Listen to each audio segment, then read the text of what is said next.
Essa história aconteceu com um homem chamado Bento. Os nomes dos locais onde essa história se passou foram alterados por razões de privacidade. A partir de agora, a história será contada do ponto de vista de Bento.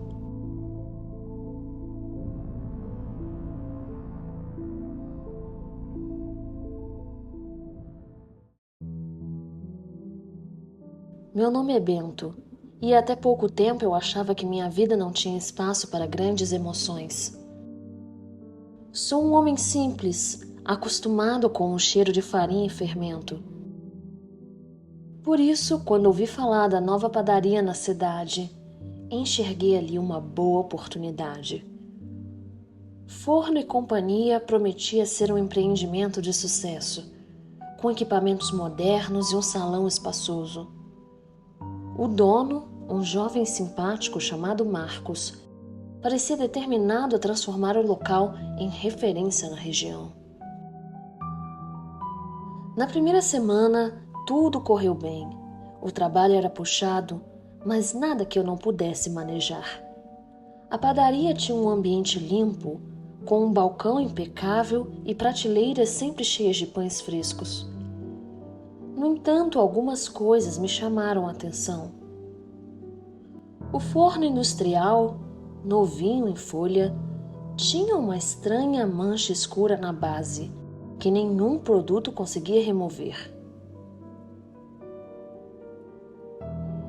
Deve ser ferrugem, disse Marcos, mas aquilo parecia mais profundo, como se estivesse impregnado na estrutura. Foi na segunda semana que os problemas começaram. Durante uma madrugada, enquanto estava sozinho preparando os pães, ouvi o som de passos vindo do depósito. A princípio, achei que fosse algum rato. O prédio ainda estava se ajustando à rotina, talvez houvesse alguma brecha.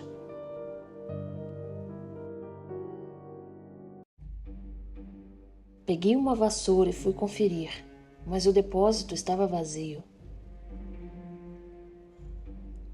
Não dei muita importância, mas dali em diante, esses sons ficaram mais frequentes.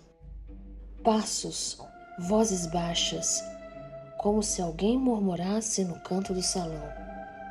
E sempre que eu ia verificar, não havia ninguém. O pior aconteceu na terceira semana. Uma das funcionárias da limpeza pediu demissão repentinamente. Ela era uma senhora tranquila que nunca reclamava de nada, mas naquele dia estava nervosa com os olhos arregalados. "Eu não volto mais aqui", ela disse, tremendo. Perguntei o que havia acontecido e ela apenas respondeu: "Tem algo errado com esse lugar, algo muito errado". Na mesma noite fiquei sozinho de novo. Estava sovando a massa quando as luzes do salão começaram a piscar. O relógio marcava 3h30 e meu coração disparou sem motivo aparente. Tentei me concentrar, mas uma sombra passou pelo vidro do forno. Larguei tudo e fui conferir. O forno estava vazio, mas no vidro interno havia uma marca. Parecia a palma de uma mão. O cheiro doce e enjoativo de flores velhas tomou conta do ar. Meu estômago se revirou. Contei a Marcos sobre o que vinha acontecendo. Ele riu e disse que eu devia estar cansado, que era normal ficar imaginando coisas em um ambiente novo. Mas eu sabia que aquilo não era cansaço. Passei a investigar por conta própria e comecei a ouvir histórias antigas. Foi aí que descobri o que aquele prédio abrigava antes: uma funerária.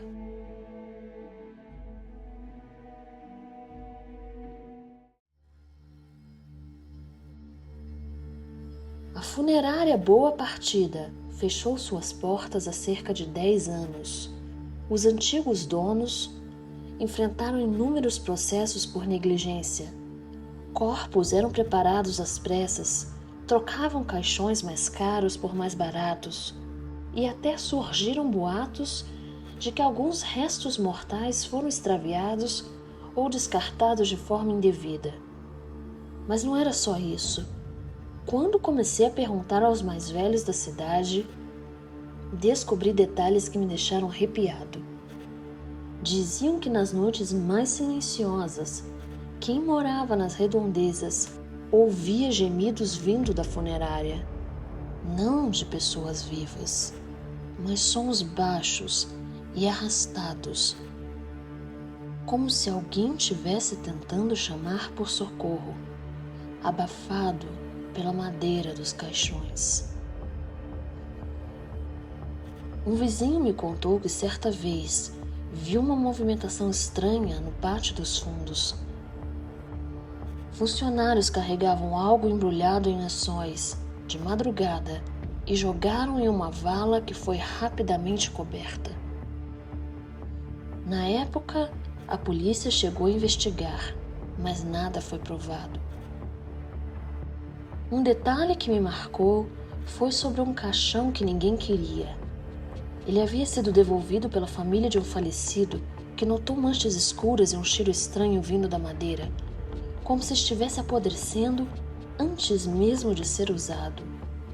O caixão ficou encostado na funerária até o fechamento do lugar, e dizem que ele estava guardado em um depósito no subsolo, que acabou sendo aterrado durante a reforma para a padaria. Mas o mais assustador foi um caso envolvendo um funcionário da funerária que desapareceu misteriosamente. Ele era conhecido como Seu Agenor, o preparador dos corpos. Trabalhava sozinho até tarde da noite e um dia simplesmente sumiu. Algumas pessoas juram que ele foi enterrado junto com os corpos, depois de ameaçar expor os esquemas sujos da empresa. Ninguém nunca encontrou o corpo dele. Depois que soube disso, os eventos na padaria ficaram ainda mais intensos. Uma madrugada, ao abrir o depósito, encontrei velas derretidas no chão, como se alguém tivesse feito uma cerimônia ali. Ninguém sabia como aquilo foi parar lá. Outra vez, um saco de farinha caiu sozinho de uma prateleira alta.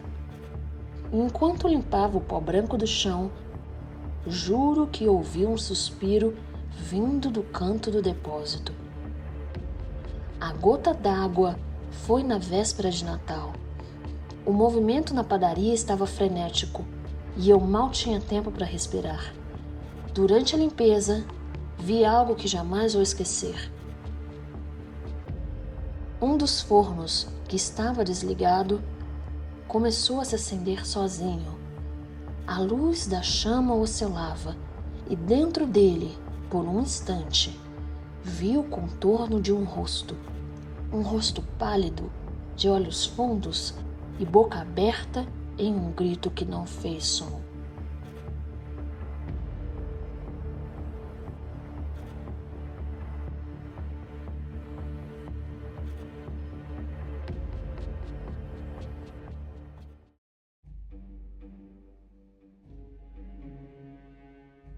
Depois daquela noite, entreguei minha carta de demissão. Marcos tentou me convencer a ficar.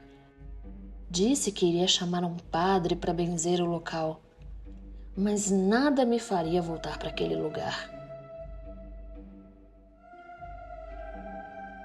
Hoje, sempre que passo perto da região, desvio o caminho. Não consigo nem olhar na direção da padaria sem sentir um peso estranho no peito, como se algo me observasse à distância. Apesar das tentativas de Marcos de transformar o lugar em um negócio próspero, sei que existem marcas que não podem ser apagadas com reformas ou bênçãos. O passado daquele terreno está entranhado ali, nos tijolos, nas paredes e até no cheiro do ar. Aquela talvez não seja apenas uma padaria, mas um lugar onde as almas errantes ainda clamam por justiça divina.